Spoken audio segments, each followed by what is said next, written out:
when it comes to the job scams and job search trends, what are some things that we need to be looking out for now? Because I think we start to hear that a lot more now that people are sharing these fake postings and things like that. What are some things that job seekers need to look out for to identify whether or not it's like Trump says fake news, it's a fake job?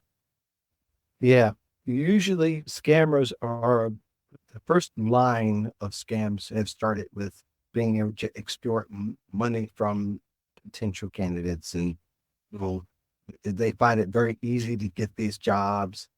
They somehow qualify. They don't know how people got their names. And usually as we begin to learn that scammers are looking all over the internet for any bit of information to build a profile on you so that they know what Mhm. they're going to seek out anybody that's seeking a job. So they find you, they know that you've been looking for a while. You might have an air of desperation. You may not say, I'm desperate, but if you've been looking for a while, they're assuming that you're desperate. And probably 1 out of 7 people actually have fallen into, and that's not an exact statistic there, but there are people who are falling for these scams and falling victims because of the way that they feel having to endure a lengthy job search, having to Mm. try to find the right remote possibility of a remote job, which they also know that you want and what most people want. And then they want a great job that you don't have to do a whole lot. And Yeah. that's where the other piece comes in that the job is relatively easy. That's all I have to do for $50 an hour. And Yeah. people think they found a gold mine.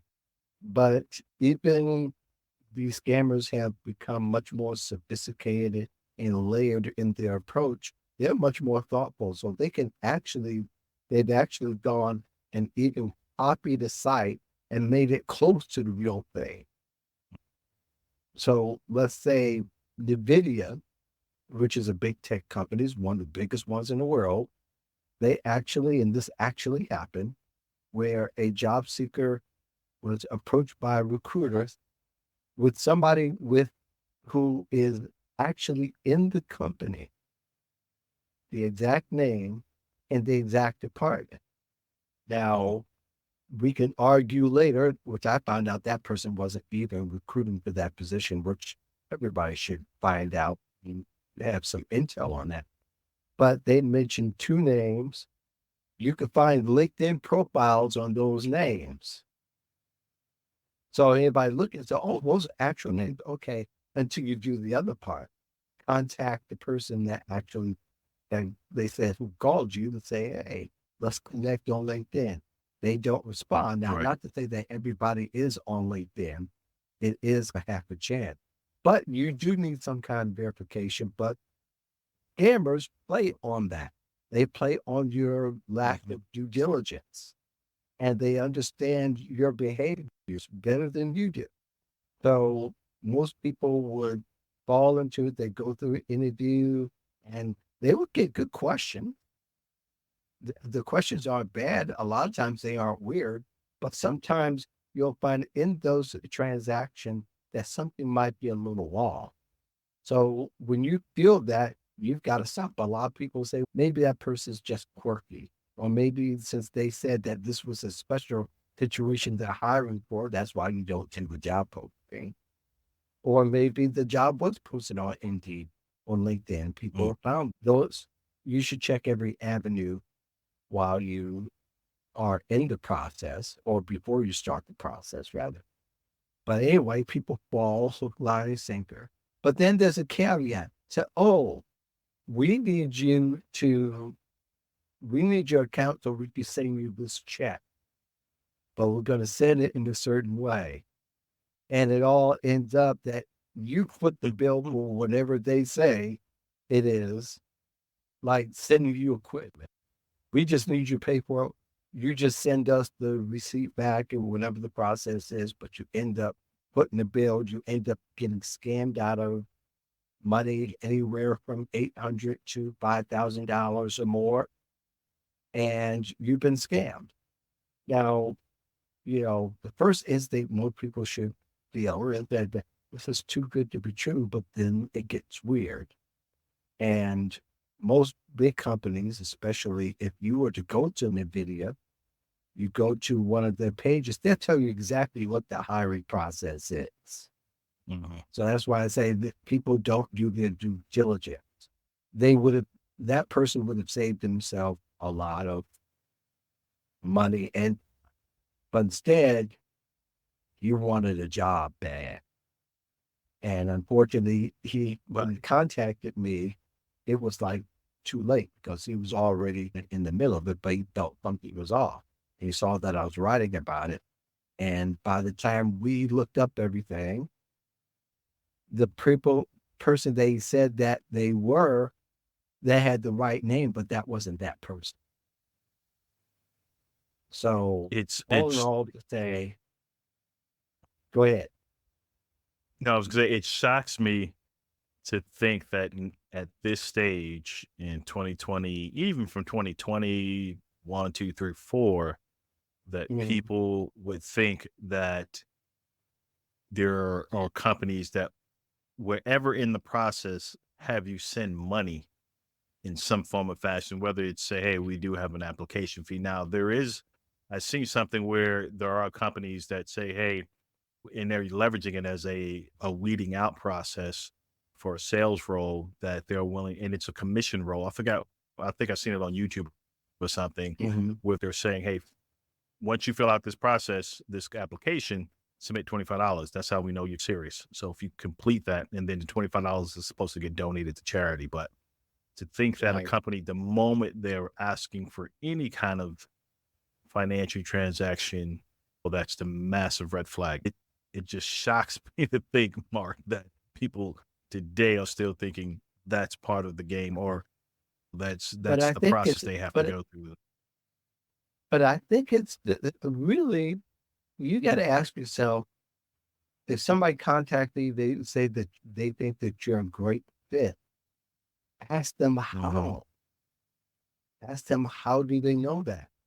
And if it doesn't seem right, that often should tell you, hey, let me check you out.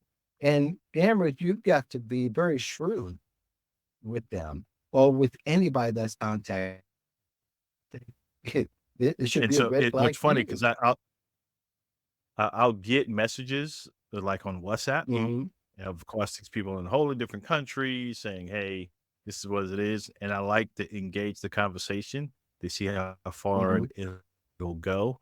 But it's just hilarious to think that they're saying, "Hey, yep, all you got to do is sign up here, and then we'll pay you $75 a day or 100 and whatever a day just to go do X." It was like, really? Right. Come on, Yeah. like, come on. Yeah. Yeah.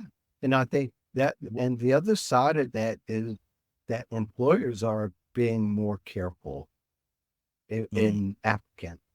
And I have seen where employers are actually getting or taking some extra steps to make sure that they're getting the real person that's applying, because wow. technology makes it What's so that? that people, one of the things that, I don't know if you've heard of, deep fakes are AI generate, or one of the ways is artificial intelligence can, or a version of it can generate a video and can Mhm. use anyone's voice Yep. to respond to questions or make or have conversations.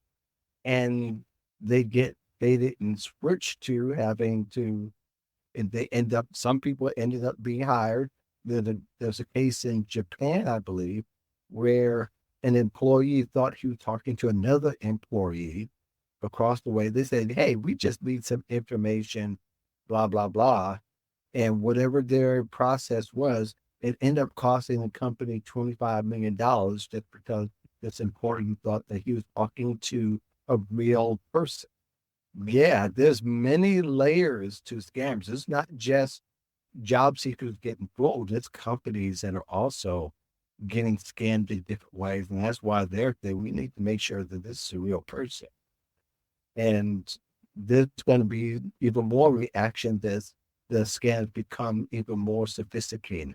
And in fact, they really don't even get to give you another event. And when we hear about things overseas, don't think for a second it won't happen here in the States. It will. Trust me, it Right. will. And this is a case where this company in Asia actually have recorded that they called them resume looters.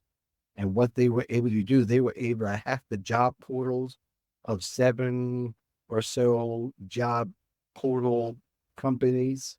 And they were Mm. able to scrape information, private data from applications and resumes. So Really? it's unbelievable that we're to a place now that we all could be facing scams unless we're doing all the right things to verify that we are talking to the person who say that they are. That's insane. That's insane. So when it comes to the what platforms should we be on high alert from? Is it the All WhatsApps, of the Indeeds? We always, I mean, do you all all of of them? them, Even LinkedIn, we LinkedIn, need to be. Yes, we need to be because there have been they're scams posted on monsters. All of LinkedIn. them. Yeah, all of them. We need to be. You need to be cautious and vigilant on all of them. But that it doesn't just stop there. Yeah, everybody's getting an uptick in scam call, texts, Hmm. Hmm. emails. All of those are potentials to lure people into the abyss or the matrix, we should call it, of scams. So everything you should be able to, you got to look at everything. Even if you had a Zoom call with someone, make sure that that actual person, because the I don't know if you use, I'll give an example. I don't know if you use Descript to edit your podcast. I use Descript, and it has a lot of AI tools. So let's say I say something, you and I have a portion of the conversation that you want to cut out, or you had a sentence that you want to correct. You can go in and use AI and in your voice say something different than the actual sentence. So can you imagine if that's available or there? Can you imagine what's available to those very tech savvy scammers who are masquerading as recruiters, career coaches, masquerade as resume writers, and masquerade as hiring managers and executives of companies? It's quite elaborate what people can do now with the technology that we have at our fingertips. So just to clarify for folks that will listen or listening, is that one of the red flags obviously is a request for any kind of financial exchange. What are some additional red flags as you're in the midst of the conversation that we should be again aware of to be like, oh, that's not real. And this is meeting through email. If it's through email, if it's through Messenger, you haven't reached the stage of a face-to-face Zoom call. It's just all through text and email and stuff like that. What are some additional things that get called out to, hey, that's a red flag? Well, a good recruiter is going to try to make himself as credible as possible. Hopefully, these days that they're doing that. If they're not, then you should be questioning, and you should be asking questions and looking for second and third party verification. Now, what's nice about LinkedIn is that they're contacting you LinkedIn and they have that check mark of verification. That means that recruiter has worked through LinkedIn and has verified their identity. But that's one little security haven that we have for right now that you're talking to the actual person. So that will actually work.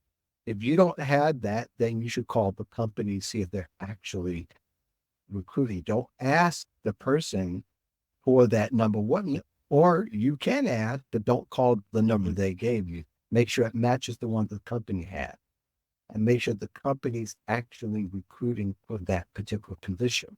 Because if they're not verifying it, don't go any further. And understand too that another way to really take yourself and make yourself have a more secure job search It's just to make sure that you are doing the right things, that you're putting yourself and you're coming across the right path.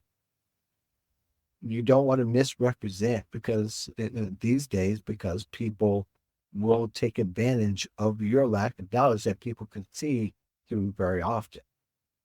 And then on top of Mm. that, too, if you're active on LinkedIn and places like that, people can see that you're real. But at the same time, you want to make sure that they're real. So you do those second and third verifications as you possibly can to make sure you're talking to a real recruiter.